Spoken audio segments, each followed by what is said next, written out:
Okay, so we've got a feeding tube that we're going to be placing in this kitten who is wasting away. I want to place my tube where it's going to be approximately and run it down to where the stomach is, and that's where we're going to cut it off. We don't want too much tube. We've prepped her on the left lateral side.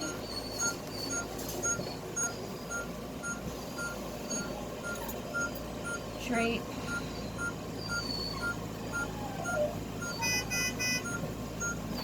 And then a hole in the drape.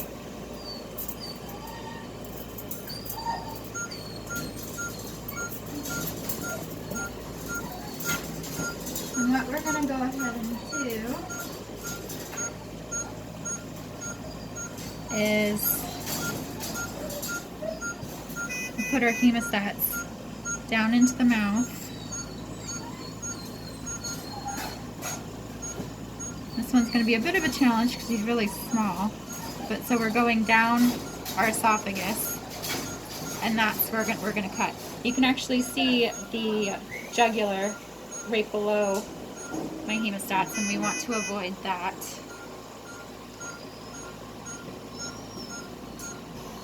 So pushing up with the tips of my hemostats, I'm going to make a nick over my hemostats.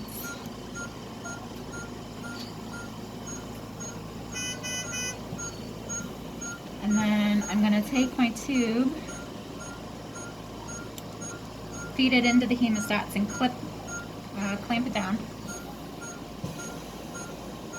And I'm going to pull it through.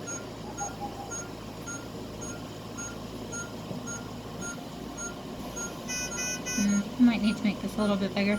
And then we're going to come out the mouth.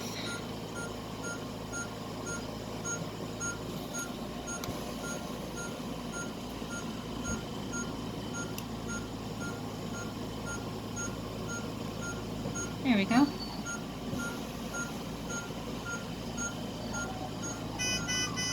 So now what we want to do is we're going to want to flip it.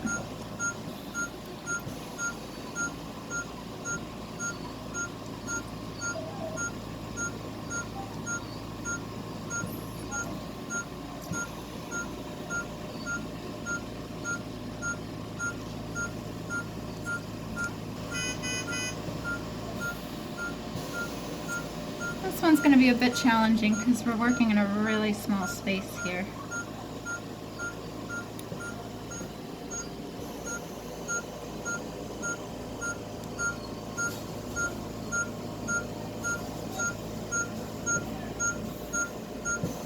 Sorry.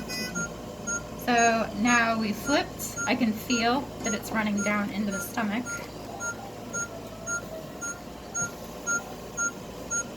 We're going to want to secure that by placing a Chinese finger trap.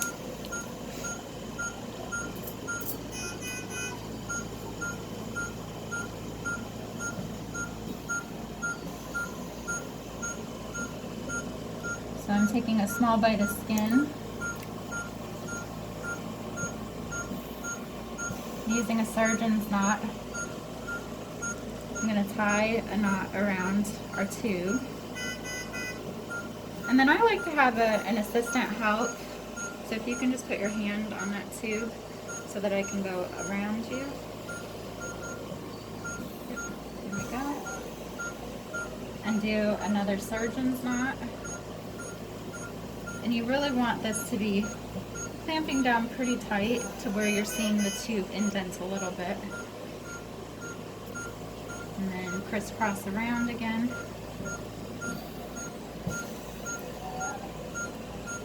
Cinch it down with the surgeon's knot and a couple of throws.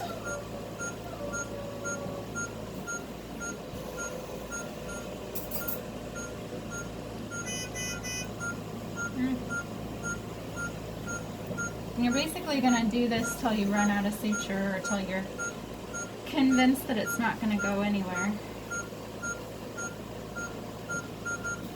So I'm going to just kind of tuck this and see it's not slipping out of my suture at all. So I think we're good to go with that. And then we're going to, can you grab me a towel for that? Yes. And vet wrap. So we're going to place the Talpa and vet wrap, but I want to make sure that we have this ready for a feeding tube. So this is cut for a catheter tip syringe, which is not what we're using because she's too small for that. So I want to make sure we cut this down to where we can snugly fit in a regular syringe. And then we'll find some kind of cap for that. Let's try one of the other males. Yeah.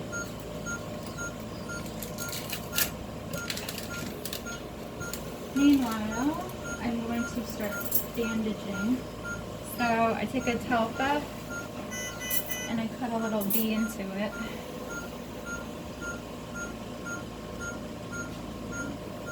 And it's so much easier when you don't have gloves on. Hey Todd, can I get your hands real quick? Can I get you to hold the kitty so I can bandage her?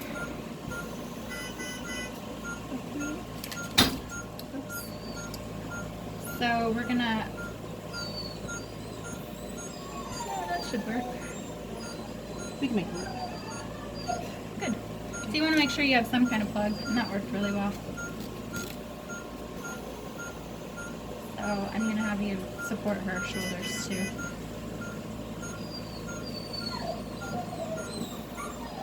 And kind of a little challenging because she is so small.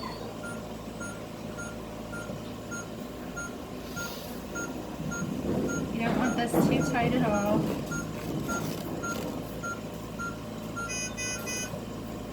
But you do want that tube completely covered.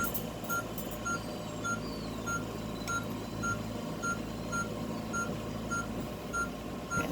Alright, we can put her down. Thank you. Trim that Talpa up a little bit. And there we have it. So all the owner has to do is uncover it in order to do the feeding, recap it, and then recover it. And this can stay in for a couple of days to a couple of weeks.